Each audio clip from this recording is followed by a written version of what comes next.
La casa maldita de Howard Philip Lovecraft. Capítulo 1. Rara vez el mayor de los horrores está ausente, existe incluso en la ironía. A veces se enhebra directamente con los sucesos ordinarios, mientras que otros solo se refiere a su posición fortuita entre las personas y los lugares.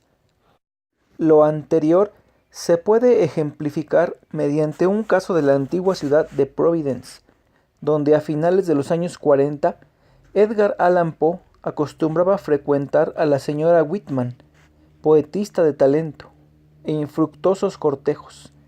Poe generalmente se detenía frente a Mansion House en Benefit Street, posteriormente renombrada como Golden Ball Inn, cuyo techo ha cobijado a Washington, Jefferson y Lafayette. Su paseo favorito se encaminaba hacia el norte, a lo largo de la misma calle donde se encontraba la casa de la señora Whitman, que colindaba con el cementerio de St. John, cuya ladera ocultaba lápidas del siglo XVIII y tenía para él una fascinación peculiar. Ahora la ironía es esto. En este paseo, tantas veces repetido, el más grande maestro del mundo de lo terrible y lo bizarro se vio obligado a pasar a una casa particular, en el lado este de la calle, una estructura lúgubre y anticuada, encaramada sobre la brusca subida de la ladera de la colina, con un gran patio descuidado que data de una época en la que la región era en parte campo abierto. Nada parece indicar que él escribiera o hablara de ello, aunque tampoco existe ninguna evidencia de que siquiera la haya notado. Y sin embargo, esa casa, para las dos personas en posesión de cierta información, iguala o supera en el horror de la fantasía más salvaje del genio que tan a menudo pasó sin saber lo que tenía delante.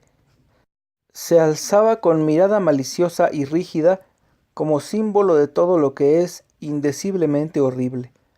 La casa fue, y para el caso aún sigue siendo, de las que atraen el interés de los curiosos. Originalmente granja, por lo menos en parte, tenía el habitual aspecto colonial de las casas prósperas de tejado puntiagudo de la New England de mediados del siglo XVIII, con 2 pisos y ático, pórtico georgiano y paredes interiores recubiertas de madera, como dictaba la evolución del gusto en esa época. Estaba orientada hacia el sur y tenía un elevado tejado cuyos 2 aleros daban, respectivamente, a la ladera de la colina y a la calle. Su construcción, de hace más de siglo y medio, se había adaptado al nivelado y al enderezamiento del camino en ese particular poblado, pues Benefit Street, llamada originalmente Back Street, se trazó como sinuoso sendero entre los sepulcros de los primeros colonos y solo se enderezó cuando el traslado de los cadáveres al cementerio del norte permitió abrir camino a través de las antiguas parcelas familiares. Al principio, el muro occidental estaba situado a unos 6 pies hasta un césped escarpado que daba a la carretera, pero un ensanchamiento de la calle en el tiempo de la Revolución cortó la mayor parte del espacio intermedio, exponiendo los cimientos, por lo que una pared de ladrillo tuvo que ser construida en el sótano, dándole a éste una fachada como puerta y una ventana sobre el nivel del suelo, cerca de la nueva línea del recorrido público. Cuando la acera fue construida hace un siglo, el último de los espacios intermedios se eliminó y Poe en sus paseos debió haber visto solo un muro vertical de ladrillo que nacía del borde de la acera, coronado a una altura de 10 pies por la pesada silueta de la antigua casa entejada propiamente dicha. El suelo de la finca subía un buen trecho por la colina, casi hasta Wheaton Street. El espacio al sur de la casa, que linda con la calle Benefit, estaba por supuesto muy por encima del nivel de la acera existente, formando una terraza rodeada por un alto muro de arena húmeda y piedra musgosa perforada por un tramo de escaleras estrechas, que conducía hacia el interior entre paredes que formaban una especie de desfiladero y desembocando en la parte superior en un césped sarnoso, ladrillos legañosos y jardines abandonados, cuyas desmanteladas urnas de cemento, oxidadas teteras caídas de trípodes de palos nudosos hacían parecer más atractiva. Por contraste, la puerta principal, maltratada por la intemperie, con su montante roto, pilastras jónicas podridas y el frontón triangular aguzanado. Lo que escuché en mi juventud acerca de la casa maldita era simplemente que gran número de personas murieron ahí de modo alarmante, razón por la cual, me decían, sus primeros propietarios la habían abandonado unos 20 años después de construirla. La casa era evidentemente malsana, tal vez a causa de la humedad y de los hongos que crecían en el sótano, del tufo enfermizo que lo contaminaba todo, de las corrientes de los pasillos o de la calidad del agua de la bomba y del pozo. Estas cosas ya eran lo bastante malas y a ellas culpaban las personas que yo conocía de las desgracias de la casa. Solo los cuadernos de notas de mi tío el anticuario, Dr. Elihu Whipple, me revelaron detalladamente las más oscuras y vagas suposiciones que formaban una corriente folclórica subterránea entre los sirvientes más antiguos y la gente humilde, conjeturas que nunca llegaron muy lejos y fueron en su mayor parte olvidadas cuando Providence se convirtió en ciudad importante con una población moderna y cambiante. El hecho general es que la casa nunca fue considerada por la parte seria de la comunidad, en ningún sentido real, como embrujada.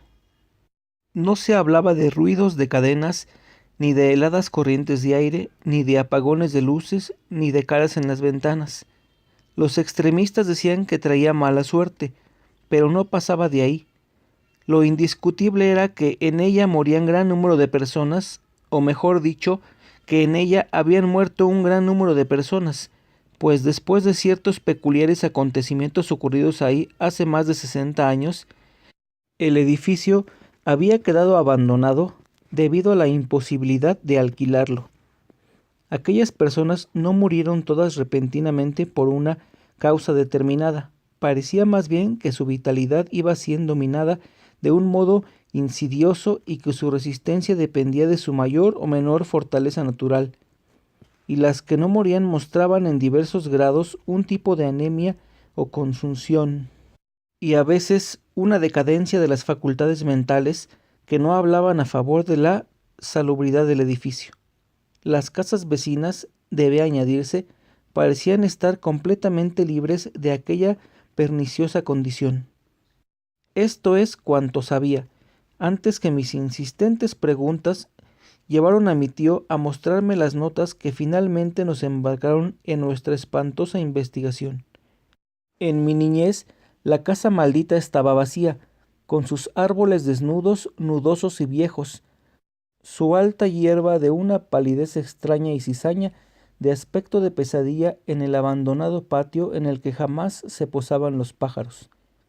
Los muchachos solíamos invadir la finca, y aún recuerdo mi terror juvenil provocado no solo por la morbosa calidad de aquella siniestra vegetación, sino ante la atmósfera y el olor de la ruinosa casa, cuya puerta abierta cruzábamos frecuentemente en busca de emociones. Los cristales de las ventanas estaban rotos en su mayoría, mientras una indescriptible desolación rodeaba los precarios paneles hechos de madera que cubrían las paredes. Los desvencijados postijos interiores, el papel de los muros que colgaba a tiras, la escayola que se desmoronaba, las inseguras escaleras y los pocos muebles estropeados que todavía quedaban, el polvo y las telarañas daban un mayor matiz de abandono a aquel ambiente atemorizador, y muy valiente tenía que ser el muchacho que se aventuraba por las escaleras que conducían al desván, una pieza espaciosa y alargada, con vigas al descubierto, iluminada únicamente por la incierta luz de las pequeñas buhardillas de sus extremos y repleta de un montón de arcones, sillas y ruecas rotas que infinitos años de abandono habían cubierto y adornado de formas monstruosas y diabólicas. Pero después de todo, el ático no era la parte más terrible de la casa, era el frío y húmedo sótano, pues aunque quedaba en su totalidad por encima del nivel del suelo en el lado que miraba a la calle, separado de la concurrida acera por el endeble tabique de ladrillo en el que se abría una puerta y una ventana, no sabíamos si debíamos frecuentarlo atraídos por su estímulo fantasmal, o mejor rehuirlo para bien del alma y la cordura. En primer lugar, el mal olor de la casa era más pronunciado ahí, y además no nos gustaba la blanca fungosidad que brotaba algunas veces del duro suelo de tierra en los veranos lluviosos. Aquellos hongos, de grotesco parecido con la vegetación del patio exterior, tenían formas verdaderamente horribles, detestables caricaturas de setas de especies desconocidas. Se pudrían pronto y en determinada fase de su descomposición adquirían una leve fosforescencia, de modo que los transeúntes nocturnos hablaban a veces de los fuegos fatuos que brillaban detrás de los destrozados cristales de las ventanas por las que se esparcía el mal olor. Nosotros nunca, ni siquiera en la más descabellada víspera de Halloween, bajábamos al sótano de noche, pero en algunas visitas diurnas pudimos percibir la fosforescencia, especialmente si el día era oscuro y húmedo. También captábamos a menudo una cosa más sutil, algo muy extraño que era, sin embargo, y en el mejor de los casos, una sugestión. Me refiero a una mancha nebulosa y blanquecina en el suelo de tierra, un depósito vago y cambiante de moho y nitro que, en ocasiones, creíamos ver entre la esparcida fungosidad cerca del inmenso fogón de la cocina del sótano. Algunas veces nos parecía que aquella mancha tenía una extraña semejanza con la figura de alguna persona encorvada, aunque generalmente no existía tal parecido, y con frecuencia ni siquiera lo veíamos. Cierta tarde de lluvia, cuando esta ilusión me pareció particularmente fuerte y cuando, además, había creído ver una especie de emanación tenue, amarillenta y temblorosa, que brotaba del dibujo en dirección a la campana de la chimenea, le hablé a mi tío sobre el asunto. Se limitó a sonreír ante aquella curiosa fantasía, pero me pareció que había en su sonrisa un matiz de reminiscencia.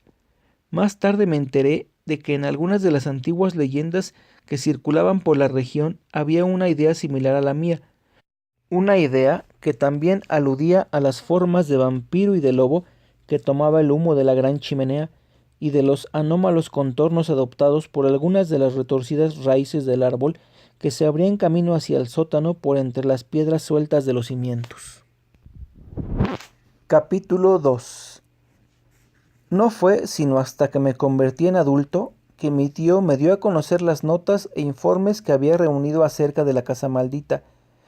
El doctor Whipple era un médico sensato y conservador de la antigua escuela, y a pesar del interés que le inspiraba la casa, no deseaba alentar a un muchacho a pensar en cosas anormales. Sus opiniones, en el sentido de que el edificio había sido construido en un paraje insalubre, no tenían nada de anormal, pero se daba cuenta de que el pintoresquismo de lo que había suscitado su interés podría asociarse en la mente fantástica de un muchacho con todo tipo de asociaciones imaginativas horripilantes. Mi tío era un solterón, un hombre de pelo blanco, de rostro rasurado, vestido a la antigua e historiador local notable, que había roto frecuentemente una lanza contra guardianes de la tradición tan polémicos como Sidney S. Rider y Thomas W. Wicknell.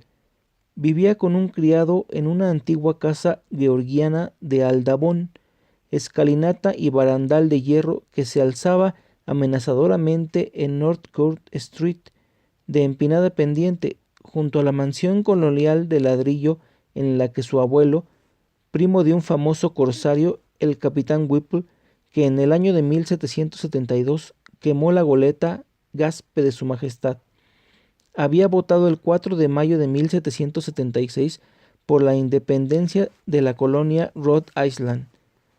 A su alrededor, en la húmeda biblioteca de techo bajo y blancos paneles que la humedad hacía amarillear, de pesada repisa tallada sobre la chimenea y ventanas de pequeños cristales de color vino, se guardaban las reliquias y documentos de su antigua familia, entre los cuales había muchas ambiguas alusiones a la casa maldita de Benefit Street. Ese malsano lugar no se encuentra muy lejos, pues Benefit Street corre a lo largo del borde de la precipitada pendiente por encima del tribunal, por donde treparon las primeras casas de los colonizadores. Cuando, al final de mis insistentes pesares y mis años, busqué el saber acumulado, mi tío me consideró lo bastante maduro como para digerirlo.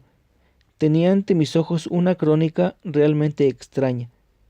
A pesar de la longitud de su contenido, lleno de estadísticas y monótonas genealogías, corría por ella una hebra continua de tenaz y persistente horror y de malignidad preternatural que me impresionaron más que al buen doctor. Sucesos independientes se encajaban entre sí de manera asombrosa, y detalles que parecían insignificantes prometían un potencial de espantosas posibilidades. Una nueva y ardiente curiosidad brotó en mí, comparada con la que sentí de muchacho era débil y rudimentaria. La primera revelación me llevó a realizar una investigación a fondo y finalmente a aquella estremecedora búsqueda que resultó tan desastrosa para mí y para los míos, pues mi tío insistió en unirse a las pesquisas que yo había iniciado, y tras haber estado cierta noche en aquella casa, no volvió a salir conmigo. Ahora estoy solo, sin aquel espíritu amable cuyos largos años estuvieron llenos de honor, virtud, buen gusto, benevolencia y erudición. He erigido una urna de mármol en memoria suya en el cementerio de San John, el lugar que Poe amó. El recogido soto de altísimos sauces que queda sobre la loma, donde tumbas y lápidas se agrupan serenamente entre la mole blanquecina de la iglesia, las casas y los muros de contención de Benefit Street. La historia de la casa, que se abría paso entre un laberinto de fechas, no revelaba nada siniestro en lo referente a su construcción, ni en lo referente a la honorable familia que la edificó, y, sin embargo, desde sus comienzos la rodeó una aura de calamidades, que pronto adquirió proporciones de mal agüero. La historia, cuidadosamente recopilada por mi tío, comenzaba con la construcción del edificio en 1763 y desarrollaba el tema con una desacostumbrada cantidad de detalles. Sus primeros moradores fueron William Harris, su esposa Robbie Dexter y sus hijos Elkanah, nacida en 1755, Abigail, nacida en 1757, William Jr., nacido en 1759, y Ruth, nacida en 1761. Harris era un adinerado mercader y marino, dedicado al comercio con las Indias Occidentales y relacionado con la firma de Obadiah Brown y sus sobrinos. Después de la muerte de Brown en 1761, la nueva casa de Nicholas Brown Company le nombró capitán del bergantín Prudence, construido en Providence, de 120 toneladas, lo que le permitió construir la nueva casa que había anhelado tener desde que contrajeron matrimonio. El lugar que había elegido, una parte de la recientemente enderezada Back Street, calle nueva y de buen vecindario, que iba a lo largo de la ladera de la colina que dominaba el populoso Cheapside, reunía todo lo que pudiera desear, y la casa hacía honor al solar que ocupaba. Era todo lo bueno que podía ser dada una fortuna moderada, y Harris se apresuró a mudarse a ella antes de que naciera el quinto hijo que esperaba la familia. Este hijo, un varón, llegó en diciembre, pero nació muerto. Durante 1 siglo y medio no iba a nacer en aquella casa ningún niño vivo. El siguiente abril cayeron enfermos los niños y Abigail y Ruth murieron antes de que pasara el mes. El doctor Job Ives diagnosticó el mal como una clase de fiebre infantil, aunque hubo otros que hablaron de simple debilitación y decaimiento. En cualquier caso, la enfermedad parecía ser contagiosa, pues en el mes de junio, Hannah Bowen, una de las dos criadas de la casa, murió de la misma dolencia. Ellie Lydiason, la otra criada, se quejaba constantemente de debilidad y hubiera regresado a la granja de su padre de no haber sido por el gran cariño que le cobró a Meitabel Redobot, quien había reemplazado a Hannah. Ellie falleció al año siguiente, año triste en verdad, pues en él murió el mismo William Harris, debilitado por el clima de la Martinica, donde sus ocupaciones lo habían retenido durante largas temporadas en la década anterior. La viuda Robbie Harris no se recuperó del shock de la pérdida de su esposo y la muerte de su primogénita. El Cana, ocurrida 2 años después, significó el golpe decisivo a su razón. En 1768 fue víctima de una locura benigna y quedó recluida en el piso superior de la casa. Su hermana mayor, Mercy Dexter, soltera, llegó a la casa para cuidar de la familia. Mercy era una mujer muy poco agraciada, huesuda y de gran fortaleza física, pero su salud empeoró de forma evidente desde su llegada. Le profesaba un profundo afecto a su desventurada hermana y un cariño especial al único sobrino que le quedaba, William, que luego de haber sido un niño fuerte y robusto se había convertido en un muchacho flacucho y enfermizo. Ese mismo año murió Meitabel y el otro criado, Precept Smith. Se marchó sin dar una explicación coherente, o solo aduciendo algunas historias poco razonables y diciendo que no le gustaba el olor de la casa. Durante algún tiempo, Mercy no pudo conseguir más ayuda, pues 7 muertes y un caso de locura, todo ello en un periodo de 5 años, habían comenzado a fomentar habladurías, repetidas primeramente junto a la lumbre y convertidas luego en absurdos rumores. Finalmente consiguió unos criados que no eran del pueblo. Anne White, una mujer melancólica de la parte de North Kingstown, que hoy forma la villa de Exeter, y un hombre competente venido de Boston que se llamaba Zenas Lowe. Fue Anne White la primera en dar forma concreta a los rumores. Mercy nunca debió tomar por criada a alguna de la comarca de Noseneck Hill, pues esas tierras remotas y atrasadas eran entonces, como hoy, semillero de las más inquietantes supersticiones. En 1892, fecha que podemos considerar reciente, las personas de Exeter desenterraron un cadáver y quemaron ceremonialmente el corazón para impedir ciertas supuestas apariciones nocivas para la salud y la paz de la población. Puede imaginarse cuál era el punto de vista de esa comarca en 1768. Anne habló mucho y de manera indiscreta. Al cabo de unos meses, Mercy la despidió y la reemplazó con una fiel y amable criada de Newport, María Robbins. Mientras tanto, la pobre de Robbie Harris, en su locura, daba rienda suelta a sueños y falsas aprensiones de la más horrible especie. Había veces en que sus gritos se hacían insoportables y por largos periodos decía tales horrores que su hijo tuvo que ser enviado a casa de su primo, Peleg Harris, que vivía en Presbyterian Lane, cerca del nuevo edificio del colegio universitario. El joven parecía mejorar después de estas visitas, y de haber sido Mercy tan inteligente como bien intencionada, hubiera dejado que el chico se quedara a vivir permanentemente en casa de Peleg.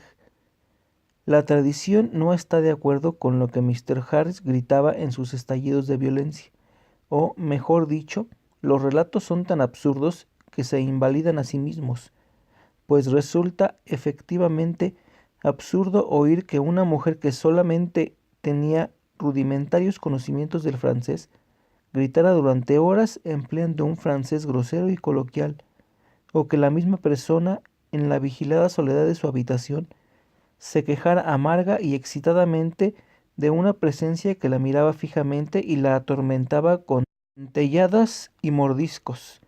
Sena, el criado, murió en 1772, y cuando Mistress Harris se enteró y lo celebró con risas y alborozo, algo incomprensible en ella. Al año siguiente falleció, siendo enterrada en North Bullard Ground junto a su marido. Cuando comenzó la guerra en Gran Bretaña en 1775, William Harris, a pesar de sus 16 años y de su endeble constitución, consiguió alistarse en el ejército de observación a las órdenes del general Greene, y a partir de entonces empezó a mejorar la salud y a ganar un prestigio. En 1780, siendo capitán de las fuerzas de Rhode Island en Nueva Jersey, mandadas por el coronel Ángel, conoció a Phoebe Hetfield de Elizabethtown, contrajo matrimonio con ella y la llevó consigo a Providence al año siguiente, cuando le licenciaron honorosamente en el ejército. El regreso del joven soldado no fue un acontecimiento feliz. La casa, es cierto, se encontraba aún en buen estado. La calle se había ensanchado y le habían cambiado el nombre de Back Street por el de Benefit Street. Pero el antes robusto cuerpo de Mercy Dexter se había encogido y desmejorado curiosamente, y ahora era una patética figura encorvada, de voz cavernosa y desconcertante palidez, característica singularmente compartida por María, la única criada que quedaba.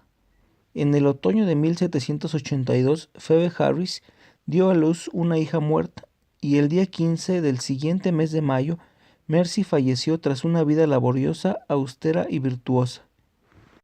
William Harris, convencido por fin de la naturaleza radicalmente malsana de su casa, decidió abandonarla y cerrarla para siempre.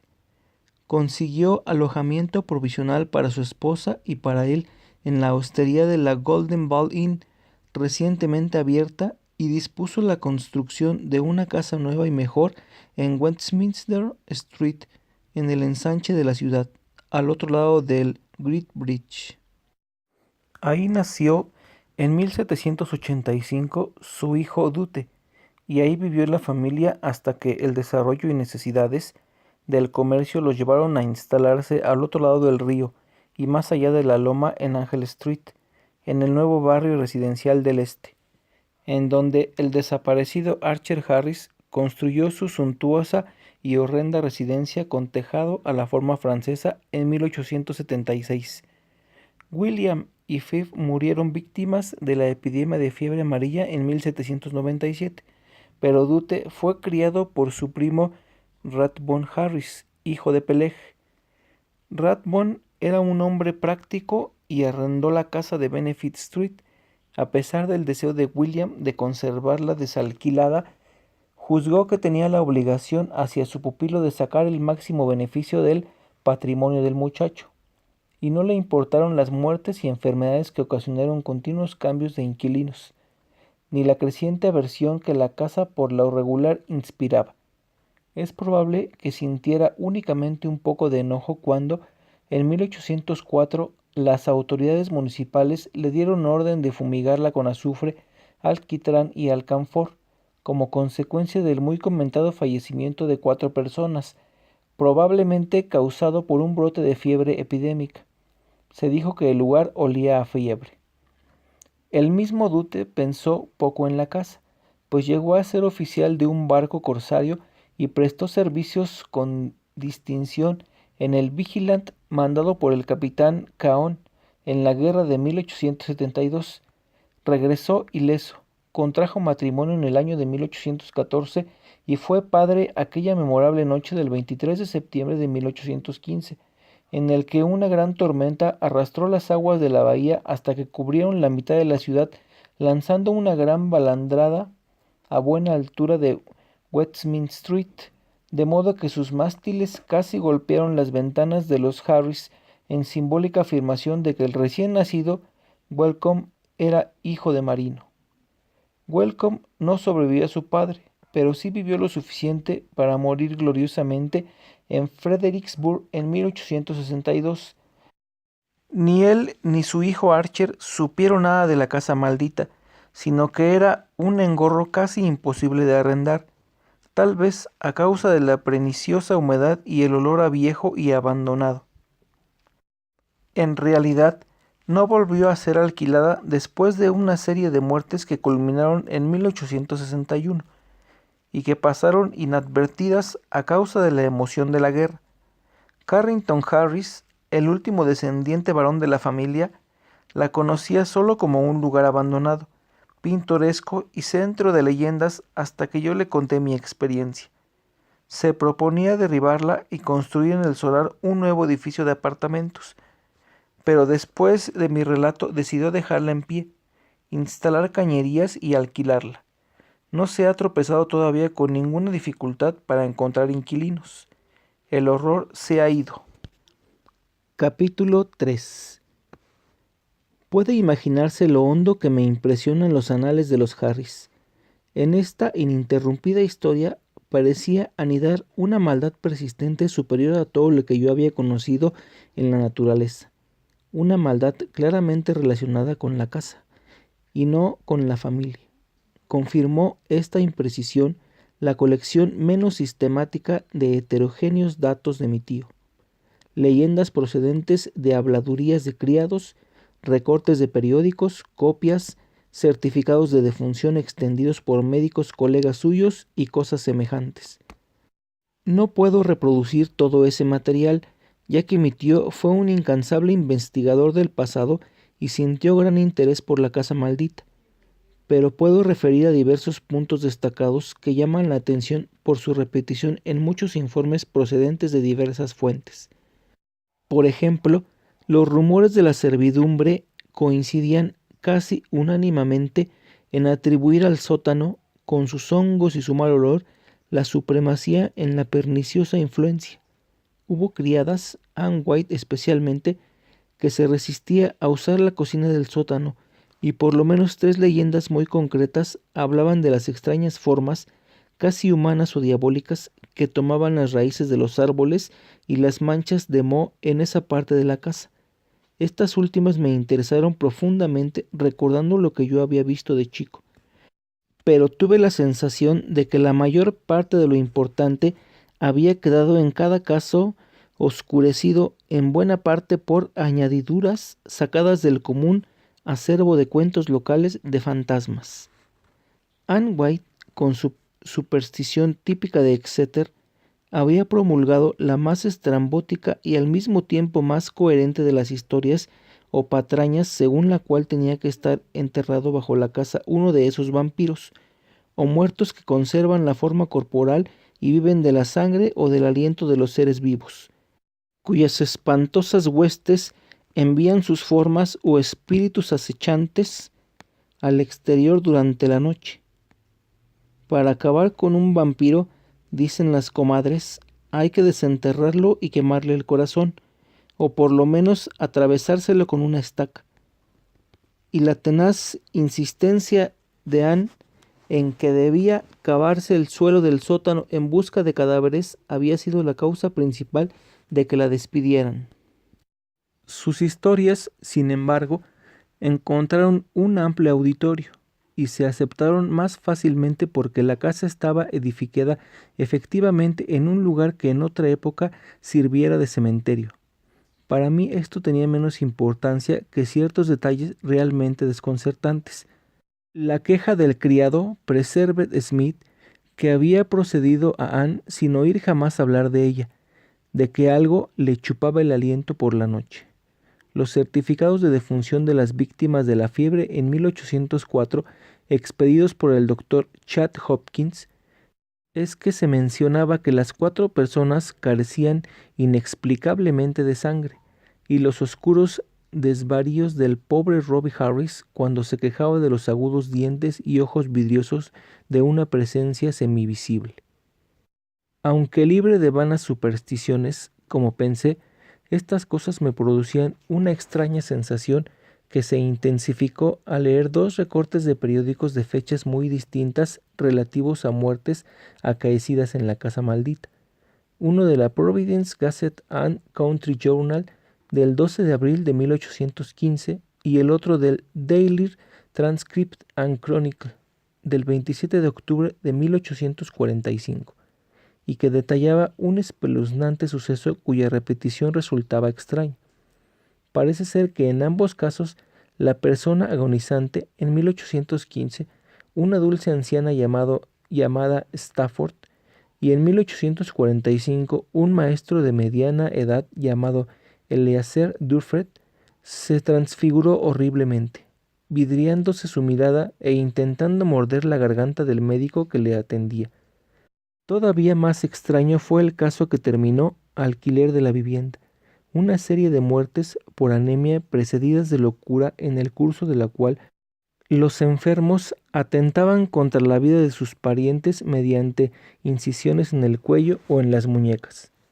Esto ocurrió en 1860 y 1861, cuando mi tío comenzaba a ejercer su profesión de médico, y antes de partir para el frente oyó hablar mucho del caso a sus colegas más viejos. Lo que resultaba en verdad inexplicable era la forma en que las víctimas, gente ignorante, pues aquella casa malolienta y rehuida no podía alquilarse a otra clase de personas, balbuceaban maldiciones en francés, lengua que era imposible que hubiera estudiado verdaderamente.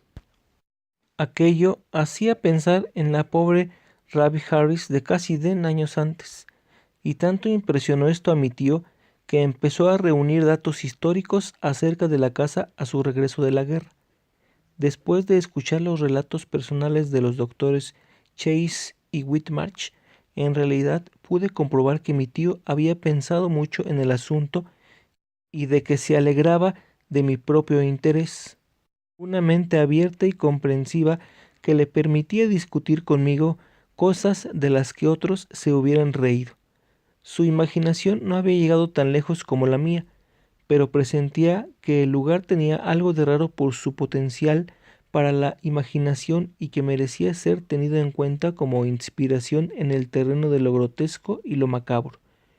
Por mi parte, estaba dispuesto a tomar todo el asunto con gran seriedad y empecé inmediatamente no solo a revisar las pruebas, sino a acumular tantos datos como pudiera reunir.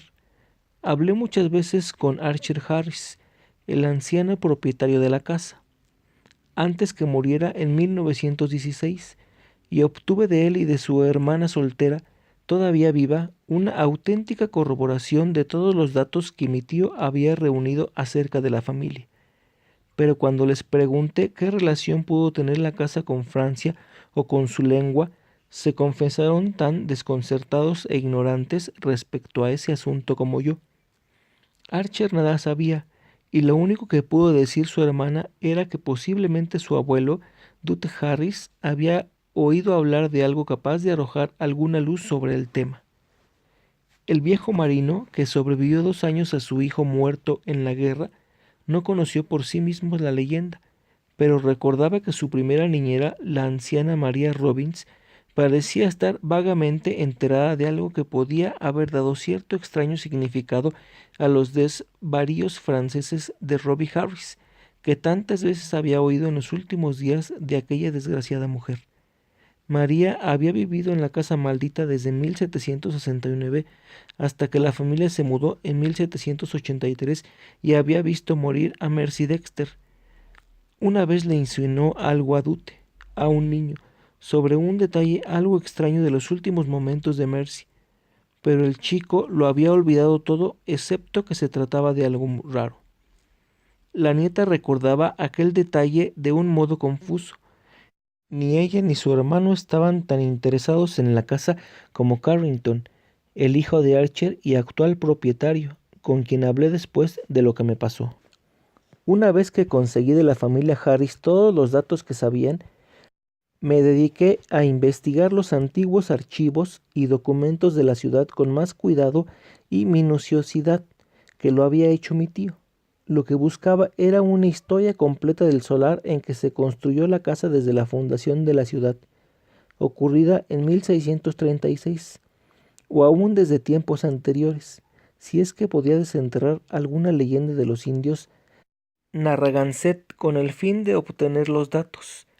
Encontré para empezar que aquellos terrenos formaron parte de una larga franja de tierra otorgada originalmente a John Throckmorton, una de las muchas similares que comenzaban en Town Street, junto al río, y se extendían sobre la colina hasta un lugar que coincidía aproximadamente con la de la moderna Hop Street. La propiedad de Throckmorton, naturalmente, se había subdividido posteriormente y dediqué mucho tiempo y trabajo a investigar ¿Qué había sido de aquella parte por la que luego correría Back o Benefit Street?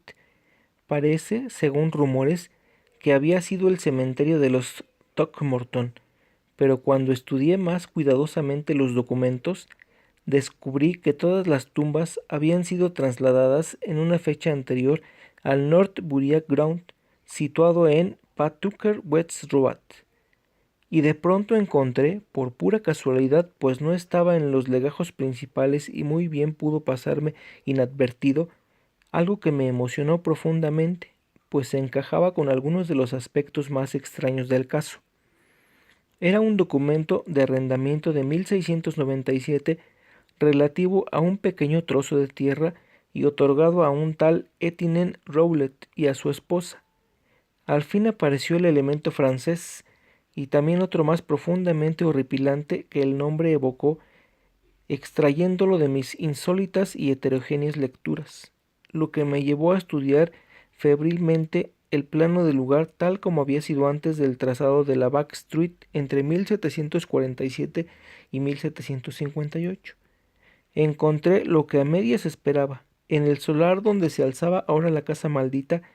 Detrás de una casita de planta baja, los Rowletts habían enterrado a sus muertos, sin que existiera constancia de ningún traslado de tumbas. El documento terminaba de un modo confuso y tuve que buscar en los archivos de la Historical Society de Rhode Island y en la Library Shepley hasta encontrar una referencia local al nombre de Etienne Rowlett. Por fin encontré algo y de tan vago y monstruoso significado que decidí investigar lo más pronto posible el sótano de la casa maldita con una nueva y emocionada minuciosidad. Al parecer, los Rowletts llegaron en 1696 de East Greenwich a la costa occidental de la bahía de Narragansett. Eran hugonotes procedentes de Caude. Habían tenido que hacer frente a una fuerte oposición antes de que se les permitiera instalarse en Providence. La impopularidad les había acosado en East Greenwich, a donde llegaron en 1686 después de la revocación del Edicto de Nantes, y decían las malas lenguas que la ojeriza procedía de algo más que de los prejuicios raciales o nacionales, o de las rencillas sobre tierras que afectaron a otros colonizadores franceses que disputaron con los ingleses, rencillas que ni siquiera al gobernador Adros pudo apaciguar. Pero su ardiente protestantismo, demasiado ardiente según algunos, y su manifiesta aflicción cuando los echaron del pueblo hizo que les concedieran refugio, y el aceitunado Etienne Rowlett tenía menos habilidades en faenas agrícolas que en leer extraños libros y dibujar raros diagramas. Logró que le dieran un puesto de oficinista en el muelle de Pardon Tillinghast, allá en el extremo sur de Town Street, pero tuvo lugar un alboroto de algún tipo, tal vez 40 años más tarde después de la muerte del viejo Rowlett, y nadie parecía haber vuelto a oír hablar de la familia desde entonces. Al parecer, durante más de un siglo se recordó bien a los Rowlett y se habló frecuentemente de ellos como protagonistas de incidentes ocurridos en la vida apacible del pueblo de New England. Paul, el hijo de Etienne, muchacho taciturno cuya conducta impredecible con probabilidad había provocado el escándalo que hizo desaparecer a la familia, fue en especial motivo de conjeturas, y aunque Providence no compartió nunca los temores a la brujería de sus vecinos puritanos, insinuaban las viejas comadres que las plegarias de Paul no eran proferidas en el momento adecuado ni dirigidas a quien debían dirigirse. Todo esto constituyó la base de la leyenda conocida por la andana María Robbins. La relación que pudiera tener con los desvaríos en francés de Robbie Harris y de otros habitantes de la casa maldita solo podrían determinarlo la imaginación o algún descubrimiento futuro. Me pregunté cuántos de los que habían conocido las leyendas habían sabido de aquel eslabón más con lo terrible que mis extensas lecturas me permitieron descubrir, un dato significativo encontrado en los anales del horror morboso y que hablaba de la criatura Jacques Rowlett de Caude, condenado en 1598 a morir en la hoguera por demoníaco, salvado luego de las llamas por el Parlamento de París y encerrado en un manicomio.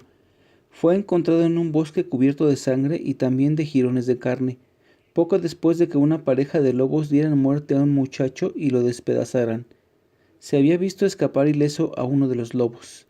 Sin duda, una bonita historia para escucharla al lado de la chimenea, con un nombre y un lugar extrañamente significativos, pero llegué a la conclusión de que no era posible que los chismosos de Providence en general pudieran conocerla. De haberse sabido, la coincidencia de los nombres hubiera provocado acciones drásticas inducidas por el miedo, aunque no pudo haber sido su difusión, aunque entre susurros la causa del alboroto final que hizo desaparecer a los Robles de la ciudad. Comencé a visitar el lugar maldito con creciente frecuencia, a estudiar la malsana vegetación del jardín, a examinar todas las paredes de la casa y a revisar pulgada a pulgada el suelo de tierra del sótano. Finalmente, con permiso de Carrington Harris, me procuré una llave para la puerta del sótano que había dejado de usarse y que daba directamente a Benefit Street, pues prefería tener una salida más directa al exterior que la que brincaban las oscuras escaleras, el vestíbulo de piso bajo y la puerta principal, ahí donde lo morboso acechaba en cada rincón. Investigué y hurgué en los largos atardeceres en que el sol se filtraba por la puerta cubierta de telarañas, que quedaba por encima del nivel del piso y que me situaba tan solo a unos cuantos pies de la apacible acera de la calle. Ninguna novedad premió mi labor, solo la deprimente y mohosa humedad y las leves sugerencias de olores desagradables y salitrosos perfiles en el suelo, y supongo que muchos transeúntes debían de mirarme con curiosidad a través de los cristales rotos. Finalmente, por una sugerencia de mi tío, decidí convertir en nocturnas mis visitas y una noche de tormenta guié el rayo de luz de una linterna eléctrica por el suelo mohoso en que se dibujaban extrañas siluetas y en el que brotaban hongos semifosforescentes. El lugar me había deprimido curiosamente aquella tarde, y casi estaba preparado cuando de pronto vi, o creí ver, entre los blanquecinos sedimentos la silueta especialmente definida de la sombra encorvada que había imaginado desde muchacho. Su claridad era en realidad asombrosa y sin precedentes, y mientras le observaba creía mirar de nuevo aquel tenue y tembloroso hálito amarillento que me había asustado una tarde lluviosa hacía ya muchos años. Se elevó por encima de la mancha antropomórfica de moho que había junto a la chimenea.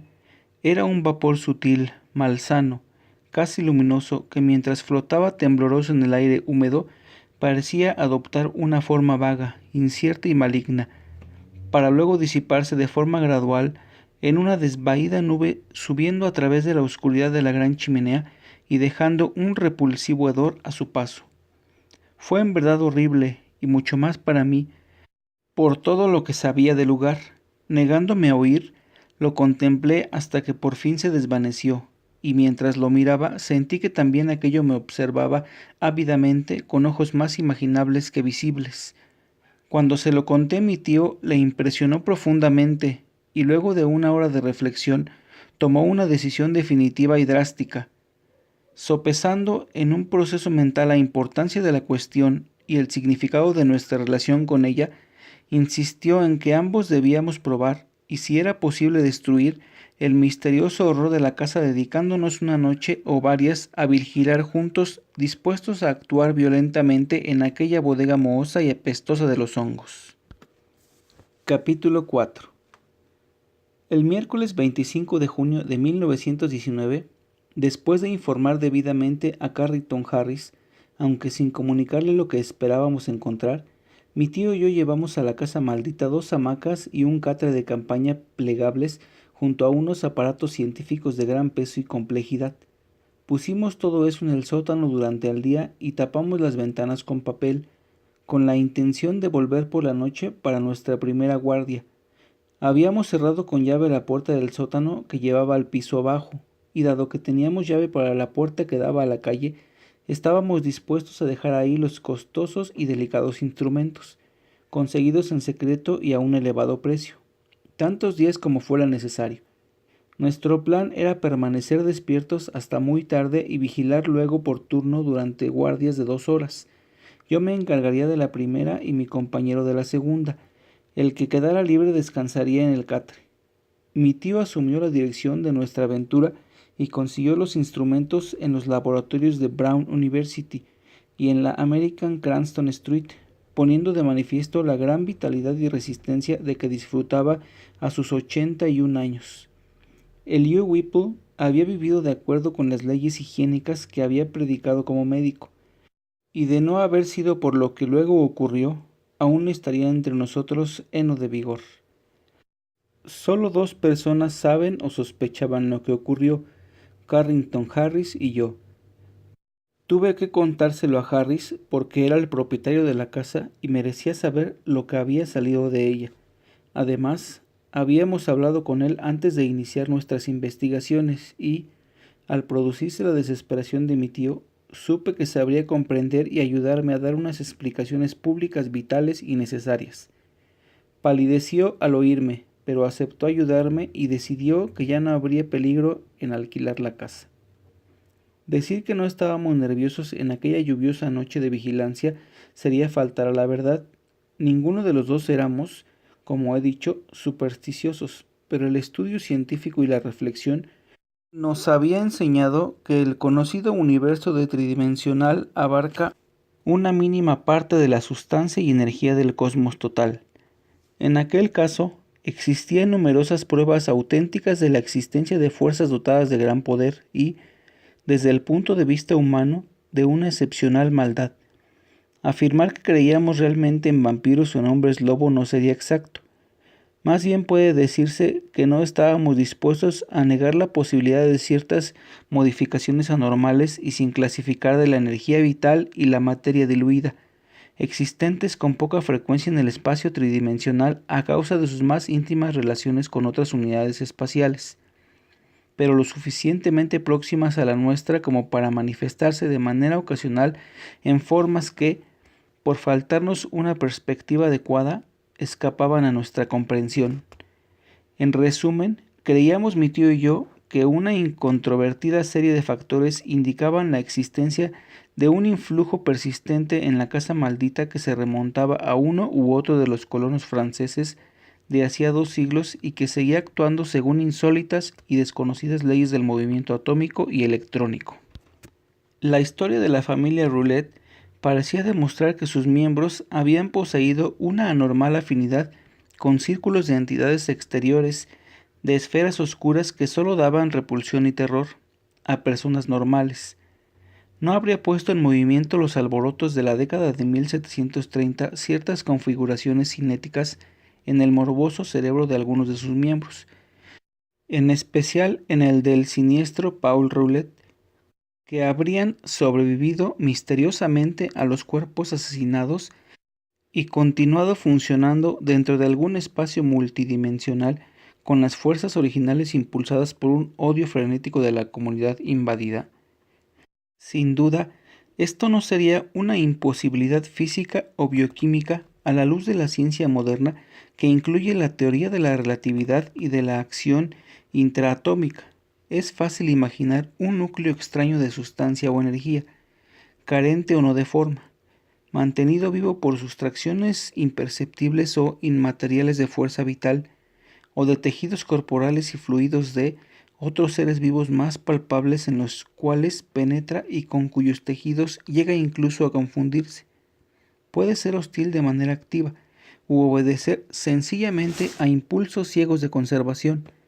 En cualquier caso, semejante monstruo ha de ser forzosamente en nuestro esquema vital una anomalía y un intruso, y su eliminación es deber primordial de todo hombre que no sea enemigo de la vida, la salud y la cordura del mundo. Lo que nos desconcertaba era nuestra completa ignorancia randa de la apariencia bajo la cual podíamos encontrar aquello. Ninguna persona cuerda lo había visto, y pocas lo habían sentido de manera concreta. Podría ser energía pura, una forma etérea y ajena al reino de la sustancia. O podría ser parcialmente material, una masa desconocida y ambigua de plasticidad, capaz de transformarse a voluntad en una nebulosa aproximación de un estado sólido, líquido, gaseoso o cualquier otro estado tenuamente carente de partículas. La mancha antropomórfica de mohoso salite del suelo, la configuración o silueta del amarillento vapor y la curvatura de raíces en algunas de las antiguas leyendas tendían a confirmar por lo menos una remota y recordada conexión con la forma humana, pero nadie podía saber con certeza hasta qué punto era representativa o permanente aquella similitud.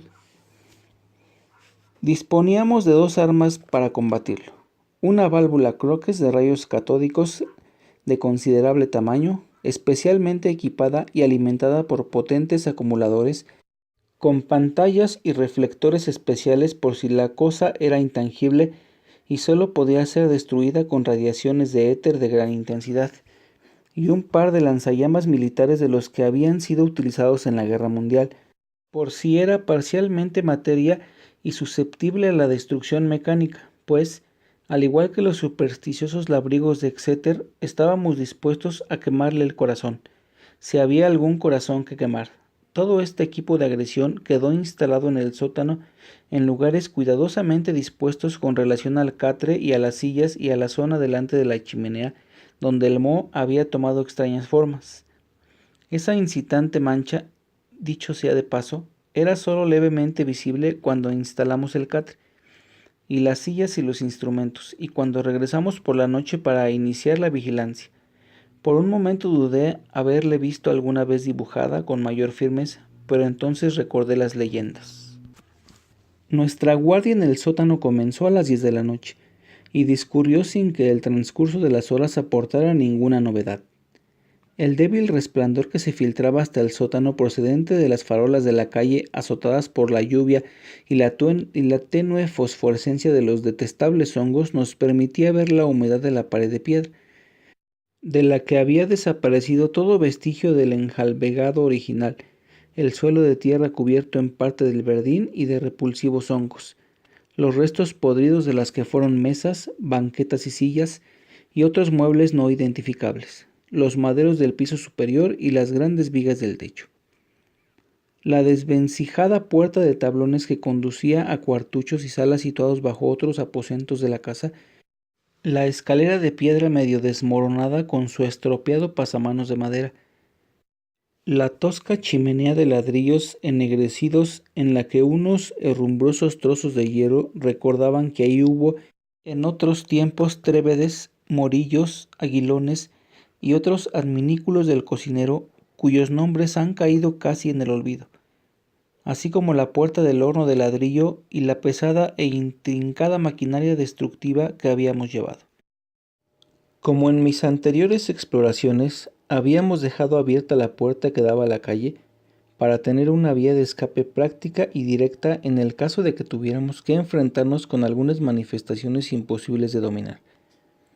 Pensábamos que nuestra larga presencia nocturna atraería a cualquier ente maligno que ahí acechara y que, estando preparados, podríamos eliminarlo con alguno de los medios de que disponíamos, después de haberlo reconocido y observado suficientemente.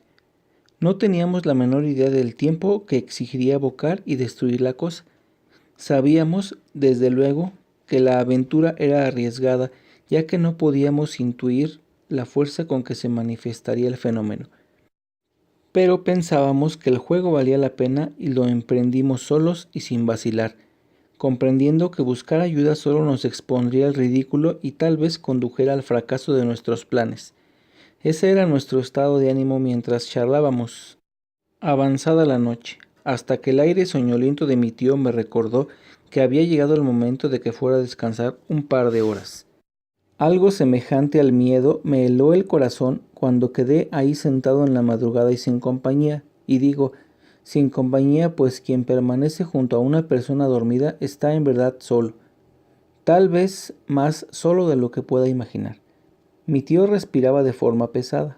El rumor de la lluvia acompañaba sus aspiraciones punteadas por otro sonido de agua que goteaba en el interior de la casa, porque ésta era muy húmeda aún en tiempo seco y con aquella tormenta parecía un pantano.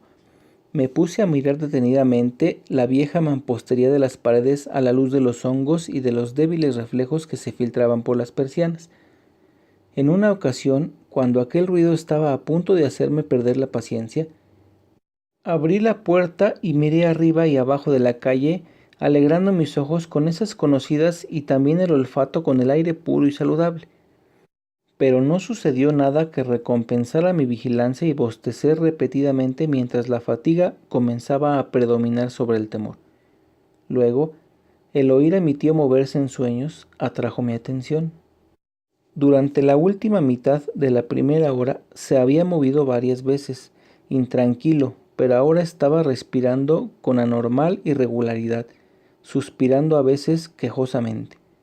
Lo enfoqué con mi linterna eléctrica y lo vi con la cara vuelta hacia atrás, por lo que me levanté y crucé hasta el otro lado del catre y lo enfoqué nuevamente para ver si parecía tener algún dolor.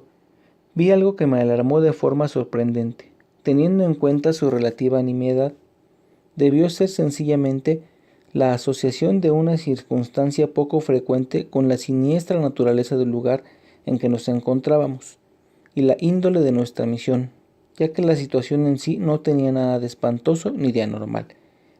Simplemente la expresión del rostro de mi tío, perturbado por los sueños extraños que nuestra situación provocaba, revelaba gran agitación y no parecía ser propia de él. Su expresión habitual era apacible y tranquila, mientras que ahora parecían luchar dentro de él diversas emociones. Creo que lo que me inquietó en sí fue esa variedad. Mi tío, mientras jadeaba y se movía con creciente inquietud y con ojos que había empezado a abrir, no parecía uno, sino muchos hombres, y daba la curiosa sensación de extrañamiento de sí mismo. De repente comenzó a murmurar y no me gustó el aspecto de su boca y de sus dientes mientras hablaba. Al principio no pude entender las palabras que decía, pero luego, con un asombro tremendo, reconocí en ellas algo que me dejó helado hasta que recordé la gran cultura de mi tío y las interminables traducciones que había hecho de artículos de antropología y temas de antigüedad para la Revue des New Mondes, pues el respetable doctor Whipple estaba murmurando en francés, y las pocas frases que pude captar parecían estar relacionadas con los más oscuros mitos que había adaptado de la famosa revista de París. De pronto, la frente de mi tío se mojó de sudor y él se incorporó bruscamente, medio despierto. Dejó de murmurar en francés para dar un grito en inglés y exclamó angustiado: «¡Mi aliento! ¡Mi aliento!». Despertó por completo y, recobrando su rostro de expresión normal, tomó mi mano y comenzó a relatarme un sueño cuyo espantoso significado solo pude intuir con asombro. Dijo que había pasado flotando desde una serie corrientes de escenas soñadas a otra cuya rareza no podía relacionarse con nada que hubiera leído. Era de este mundo y, sin embargo, ajena a él. Una oscura confusión geométrica con la cual podrían verse elementos de cosas familiares en las más anormales e inquietantes combinaciones. Se advertía una sugerencia de imágenes ordenadas de modo extrañamente superpuestas unas a otras, una perspectiva en la que lo esencial del tiempo y también del espacio parecía disuelto y mezclado de la manera más ilógica. Esta caleidoscopía vorágine de imágenes fantasmales había instantáneas ocasionales, si puede emplearse esta palabra, de singular claridad, pero de inexplicable heterogeneidad. En un momento mi tío creyó yacer en una fosa red abierta, mientras una multitud de rostros con alborotados rizos y sombreros tricórnicos lo miraban ceñudos desde lo alto. En otro momento le pareció estar dentro de una casa, en apariencia muy antigua, cuyos habitantes y detalles cambiaban a menudo y no podía recordar los rostros ni los muebles, ni siquiera la habitación, puesto que puertas y ventanas cambiaban de forma y posición con esa misma volubilidad que los demás objetos. Lo más raro, y mi tío se refirió a ello en el tono de quien no espera que en verdad le crean, era pues que muchos de los extraños rostros que había visto en sueños tenían indudablemente los rasgos de la familia Harris, y todo el tiempo tuvo la sensación personal de ahogo, como si algo de naturaleza penetrante se hubiera esparcido por todo su cuerpo y a la vez intensamente tratando de adueñarse de sus funciones vitales. Me estremecí al pensar en esos procesos vitales, desgastados por 81 años de trabajo continuo, luchando contra fuerzas desconocidas de las que un organismo más joven y robusto huiría con temor. Pero al cabo de un momento me dije que los sueños solo son sueños y que aquellas turbadoras visiones no eran, a lo sumo, más que la reacción de mi tío a todas las investigaciones y esperanzas que habían llenado nuestras mentes con exclusión de cualquier otra idea. La conversación contribuyó también a disipar mi sensación de rareza, pero no pude tardar en rendirme a los bostezos, con lo cual aproveché mi turno para ir a dormir. Mi tío parecía ahora muy despierto, incluso se alegró de que le hubiera por fin llegado el turno de vigilar, aunque la pesadilla lo había despertado mucho antes de que concluyeran las 2 horas de descanso. Tan pronto me dormí y de inmediato le correspondí, pues me vi acosado por algunos sueños de la naturaleza más inquietante. En mis visiones pude experimentar una especie de soledad cósmica y abismal. También que la hostilidad me acosaba desde todos los rincones de alguna prisión en que me hallaba encerrado. Me pareció que estaba atado y amordazado, pero también atormentado por resonantes gritos de multitudes lejanas sedientas de mi sangre. Se me presentó entonces el rostro de mi tío con expresión menos placentera que la que tenía cuando lo veía despierto. Yo recordé mis inútiles tentativas de gritar.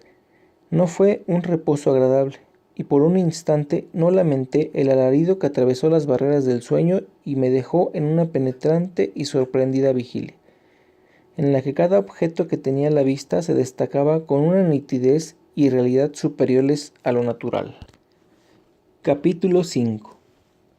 Había permanecido con la cara viendo al lado contrario de donde se ubicaba la silla de mi tío, por lo que al despertar bruscamente solo vi la puerta que daba a la calle. La ventana quedaba más hacia el norte y la pared, la parte del suelo y el techo del norte de la habitación. Todo ello fotografiado con mórbida inmediatez mi cerebro, y con una luz más brillante que la de los hongos o la que llegaba desde la calle.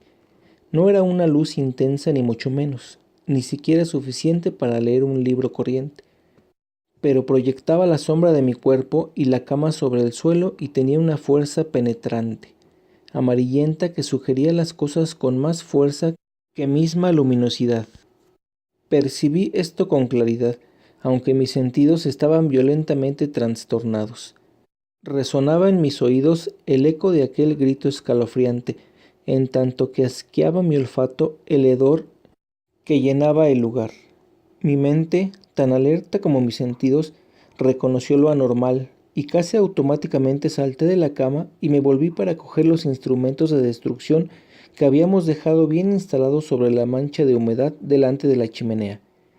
Mientras me volvía, temía peor, ya que el grito lo había proferido la voz de mi tío e ignoraba contra qué amenaza tendría que defenderle y defenderme. Pero después de todo, lo que vi era peor de lo que había temido. Hay horrores que van más allá del horror mismo, y aquel era de esos núcleos de horror de las pesadillas que condensaba todo el espanto que el cosmos reserva para fulminar a unos cuantos seres malditos y desgraciados. De la tierra apestada por los hongos brotaba una luz vaporosa, amarillenta, malsana y cadavérica que se elevaba hasta tomar una vaga forma gigantesca de incierta silueta humana, mitad hombre y mitad monstruo, a través de la cual pude ver la campana y el hogar de la chimenea que quedaba atrás. Era todo ojos, lúpidos y burlones, y la rugosa cabeza como de insecto se desvanecía en lo alto en una tenue neblina que se enroscaba horriblemente y acababa por desaparecer por la chimenea. Digo que vi aquello, pero solo he conseguido rastrear su abominable tentativa de forma a través del recuerdo consciente. Entonces no tuvo para mí sino el aspecto de una nube en aparente ebullición, ligeramente fosforescente, de repugnante fungosidad, que rodeaba y disolvía en horrible plasticidad el único objeto en el cual se concentraba mi atención. Ese objeto era el venerado Elihu Whipple, que con el rostro ennegrecido y las facciones desfiguradas me miraba descaradamente y murmuraba palabras incomprensibles, en tanto que procuraba alcanzarme con unas garras goteantes para despedazarme con la furia que aquel horror le había inculcado. Fue una sensación de rutina la que me impedía volverme loco.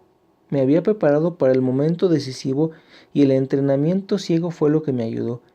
Comprendiendo que aquel burbujeante maleficio no era de sustancia vulnerable para la fuerza física o la química, hice caso omiso del lanzallamas que estaba a mi izquierda, conecté la corriente de la válvula catódica y lo enfoqué hacia aquella escena blasfema, lanzando contra ella las más potentes radiaciones de éter que el artificio humano puede extraer del espacio y las corrientes de la naturaleza.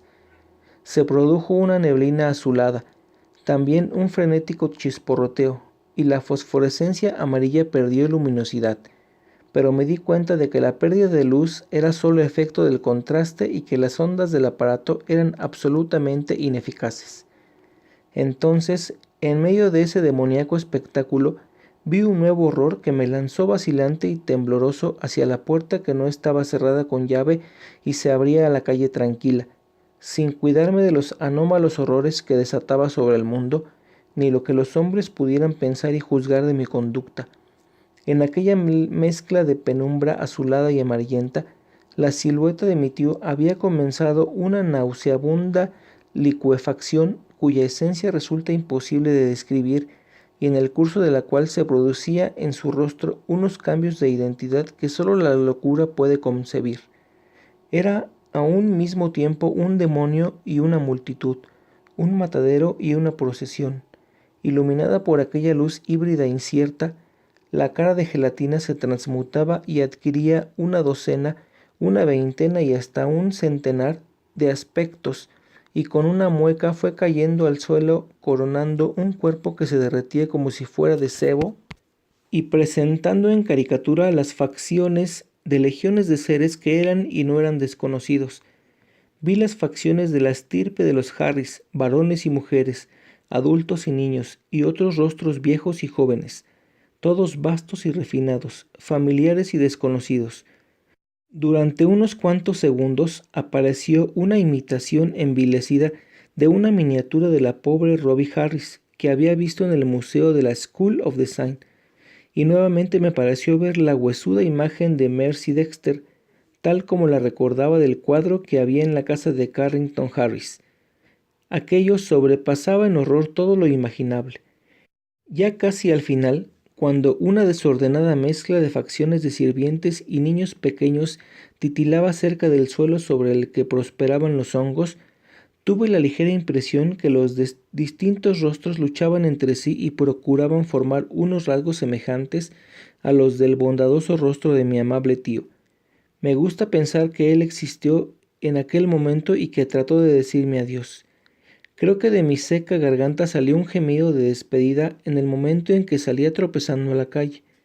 Un hilito de grasa me siguió por la puerta hasta la acera empapada por la lluvia. El resto es sombrío y monstruoso. En la calle mojada no había nadie y no había en todo el mundo una sola persona con la cual me hubiera atrevido a hablar. Caminé sin rumbo fijo. Pasé por College Hall y ante el Athenaeum bajé por Hopkins Street y crucé el puente que llevaba a la parte más animada de la ciudad, en donde los elevados edificios parecían protegerme, así como las cosas materiales modernas protegen al mundo contra los antiguos y maléficos prodigios.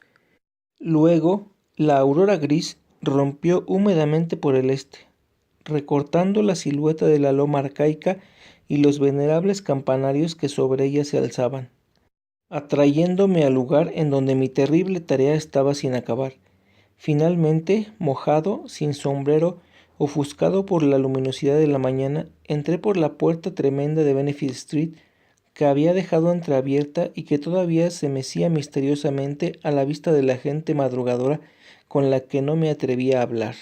La grasa se había ido, pues el mohoso suelo era poroso. Delante de la chimenea no quedaba vestigio de la gigantesca forma de salitre doblada sobre sí misma. Vi la cama, las sillas, los instrumentos, mi sombrero abandonado y el de la paja amarillenta de mi tío. Yo era dominado por la incertidumbre y apenas podía recordar lo que era sueño y lo que era realidad. Luego, poco a poco, fue recobrando el sentido y supe que había presenciado cosas más espantosas que las que había soñado. Me senté y traté de conjeturar, en la medida en que la razón me lo permitió, qué había acontecido y cómo podía acabar con el horror, si en realidad había existido. No parecía ser algo material ni etéreo, ni ninguna otra cosa concebible por una mente mortal.